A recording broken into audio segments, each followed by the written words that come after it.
হাই friends, কি খবৰ? ভালনে? আজি ভাবিলোঁ অলপমান মঙলবাৰ বজাৰৰ পৰা আহোঁগৈ। এয়া ভাগিনজনীকো লৈ স্কুটিখন লৈ ওলাই আহিলোঁ।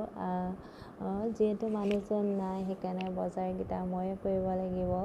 অকলে যাবলৈ অকণমান বেয়া লাগিছিলে, সেইকাৰণে ভাগিনজনীক ক'লোঁ তোমাকো লগতে লৈ যাওঁ বোলা, সেইকাৰণে তাইক লগতে লৈ আহিলোঁ।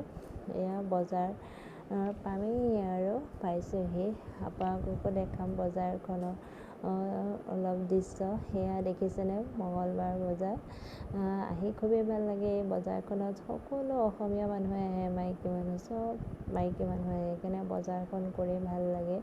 এয়া যি দেখিছোঁ তাকে ল'ব মন যায়, কিন্তু তাৰ মাজতে লৈছোঁ আৰু ৰঙালাও ল'লোঁ, পিঁয়াজ, আলু, তুৰৈ, জিকা, যি পাওঁ, কোমোৰা এটাও ল'লোঁ মাছৰ লগত খাবলৈ। বজাৰখন দেখিলে চব লওঁ লওঁৱে লাগে। বাই বাই, আজিলৈ আহোঁ, আকৌ লগ পাম আন এটা ভিডিঅ' লৈ।